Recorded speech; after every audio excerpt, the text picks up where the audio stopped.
Bapak, Ibu, saudara-saudari, adik-adik kaum muda yang terkasih, kembali jumpa dengan saya, Pastor Jack Buran, SSCC dari Rumah Retret Batam Oase Center. Kita akan kembali mendengarkan dan merenungkan firman Tuhan. Maka mari kita mempersiapkan hati kita.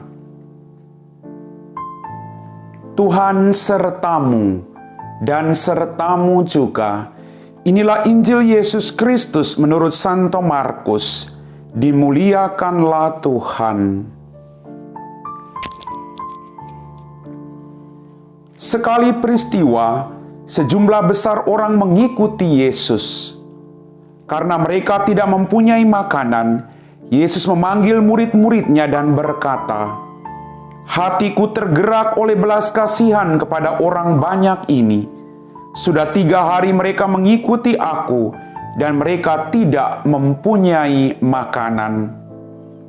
Jika mereka kusuruh pulang ke rumahnya dengan lapar, mereka akan rebah di jalan, sebab ada yang datang dari jauh."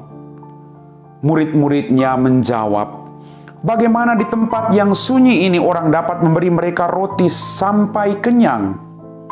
Yesus bertanya kepada mereka, "Berapa roti yang ada padamu?" Jawab mereka, 7. Lalu Yesus menyuruh orang banyak itu duduk di tanah. Sesudah itu Yesus mengambil ke-7 roti itu, mengucap syukur, lalu memecah-mecahkannya dan memberikannya kepada murid-muridnya untuk dibagi-bagikan. Dan mereka memberikannya kepada orang banyak. Mereka mempunyai juga beberapa ikan. Sesudah mengucap berkat atasnya, Yesus menyuruh supaya ikan itu juga dibagi-bagikan. Dan mereka makan sampai kenyang. Kemudian orang mengumpulkan potongan-potongan roti yang tersisa sebanyak 7 bakul. Mereka itu ada kira-kira 4.000 orang. Lalu Yesus menyuruh mereka pulang. Akhirnya Yesus segera naik ke perahu dengan murid-muridnya dan bertolak ke daerah Dalmanuta. Demikianlah Injil Tuhan. Bapak, Ibu, saudara-saudari, adik-adik kaum muda yang terkasih, apa kabar hari ini? Semoga kita semua selalu mendapat belas kasih dan karunia berlimpah dari Tuhan kita Yesus Kristus. Dalam bacaan Injil pada hari ini, kita mendengar Yesus mengadakan mujizat dengan memberi makan 4.000 orang hanya dengan 7 potong roti dan beberapa ekor ikan.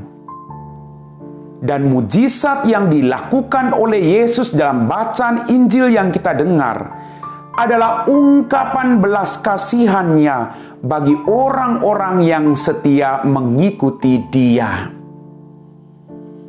Orang mengikuti Dia. Lalu ketika Yesus melihat mereka, tergerak hatinya oleh belas kasihan. Ini yang patut kita pelajari. Banyak orang yang menderita di sekitar kita. Banyak orang yang membutuhkan pertolongan kita. Apakah kita juga punya hati yang berbelas kasihan kepada mereka yang membutuhkan pertolongan kita? Pertama-tama, dalam anggota keluarga kita masing-masing. Mungkin saat ini istrimu membutuhkan engkau sebagai seorang suami, atau suami membutuhkan engkau sebagai seorang istri, atau anak-anak membutuhkan orang tuanya, atau orang tua membutuhkan pertolongan dari anak-anaknya. Maka masing-masing kita diajak untuk selalu punya hati yang berbelas kasihan seperti Tuhan sendiri. Karena hati yang berbelas kasihan itu menggerakkan semua orang untuk melakukan kebaikan. Hati yang berbelas kasihan yang dimiliki Yesus membuat Yesus tidak ingin agar orang lain menderita. Bagaimana dengan Anda dan saya? Kita juga harus memiliki kualitas yang demikian, hati yang berbelas kasihan, agar kita tidak mau melihat orang-orang yang ada di sekitar kita mengalami penderitaan. Yesus tidak membiarkan orang-orang kembali dengan mereka dalam keadaan lapar. Yesus mengatakan kepada murid-muridnya, kamu harus memberi mereka makan. Mereka bilang, bagaimana mungkin Tuhan di tempat yang sepi kita bisa beri makan orang banyak? Lalu Yesus bertanya, ada berapa roti yang kamu miliki? Lalu mereka menjawab, ada 7. Dan ketika Tuhan memecah-mecahkan roti itu, terjadi mujizat yang luar biasa.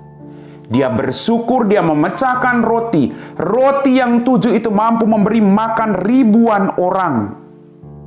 Sungguh luar biasa mujizat ini. Sekecil apapun kemampuan kita, sekecil apapun pemberian yang kita lakukan untuk orang-orang yang membutuhkan, sangat berarti bagi mereka.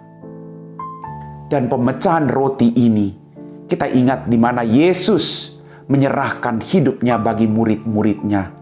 Dia mengadakan perjamuan. Yesus memberikan seluruh hidupnya. Itu karena belas kasih Tuhan.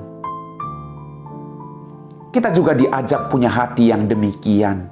Hati yang berbelas kasih, agar kita mau berkorban untuk orang lain. Tidak hanya kenyang sendiri, tidak hanya selamat sendiri, tapi juga agar semua orang dibawa kepada keselamatan itu sendiri. Pertanyaannya, kenapa kok roti 7 itu bisa mengenyangkan banyak orang? Karena orang memberi itu dari keikhlasan hatinya. Sedikit, tapi ketika diberi dengan keikhlasan hati, akan membawa mujizat berlimpah. Haleluya Bapak Ibu. Maka mari, kita berjuang untuk tidak terikat pada apapun. Kita mampu berbagi dengan orang lain dari apapun yang Tuhan berikan kepada kita, agar mampu mengenyangkan banyak orang. Tuhan sudah memberikan hidupnya untuk Anda dan saya. Maka giliran kita adalah punya hati yang berbelas kasih untuk orang-orang yang menderita, yang ada di sekitar kita, yang ada dalam keluarga kita masing-masing. Yesus selalu mengucap syukur, maka roti itu berlipat ganda. Kita juga patut bersyukur akan apa yang kita miliki. Sedikit, tapi kalau kita syukuri, akan membawa sukacita berlimpah. Kadang kita membanding-bandingkan dengan orang lain. Oh, dia punya jauh lebih banyak berkat. Saya cuma punya sedikit berkat. Anda punya sedikit. Tapi kalau Anda bersyukur, maka yang sedikit itu akan mendatangkan berkat berlimpah-limpah bagi hidup Anda dan hidup orang lain. Bapak, Ibu, saudara-saudari, adik-adik kaum muda yang terkasih, kita semua dipanggil oleh Tuhan untuk memecahkan roti diri kita dan membagi-bagikannya kepada orang lain lewat upaya-upaya baik yang keluar dari kedalaman iman serta kesederhanaan dan kekurangan kita masing-masing. Walaupun sedikit Bapak Ibu, walaupun sedikit adik-adik, sekecil apapun, sekurang apapun, percayalah, Tuhan akan menggandakan, membesarkan, dan memenuhi apa yang kurang dari diri kita, asal kita memberi itu dengan hati yang tulus dan penuh cinta. Tuhan memberi hidupnya. Lalu apa yang bisa kita berikan kepada Tuhan dari yang kita miliki Bapak Ibu? Sesibuk apapun, mari kita punya waktu untuk selalu bersyukur kepada Tuhan. Kita tidak terikat pada harta kekayaan duniawi, tapi kita juga mau berbagi dengan orang lain. Karena apa yang kita lakukan bagi salah seorang yang paling hina ini, kita sudah melakukannya untuk Tuhan. Semoga Bapak Ibu, rahmat dari bacaan hari ini membantu kita untuk tidak takut berbagi dengan orang lain. Amin.